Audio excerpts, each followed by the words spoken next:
I used opiates daily for the better part of a dozen years, which culminated in me being an IV heroin user. I overdosed multiple times. I've been in the ER. I've been in jail. I've lived without electricity. I've lived without a place to stay.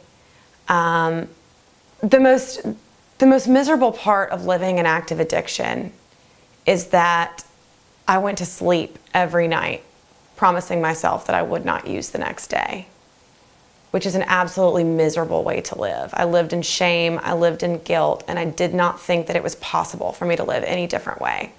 I had tried other treatment centers. I had tried going to 12-step meetings. And what happened for me was the reason that I started using drugs and alcohol was because it gave me the courage to make new friends. It gave me the confidence to try new things. It gave me the energy to get through my work day. And when I made efforts to be abstinent, to stop taking drugs, I was robbed of my solution. It took away all the things that I valued in myself.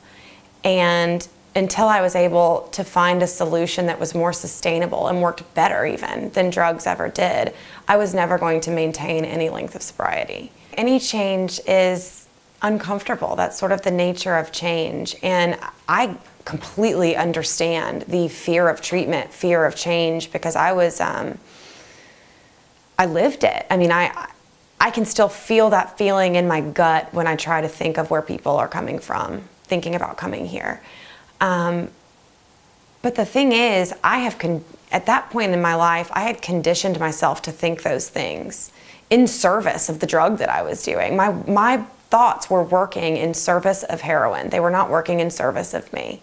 So they were creating these fears and these things that I was thinking that were plausible but untrue. They were very believable. You know, it's scary to go someplace else, and 8 weeks is a long time and you'll never be able to come back. It told me things that were believable, but they simply weren't true.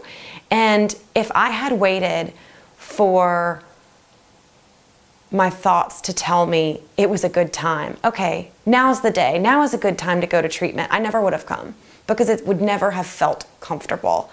I've found that when I know in my heart, when my wisdom is telling me that something is a good idea, but it still feels uncomfortable, it feels scary, when I just lead with action first, my thoughts catch up.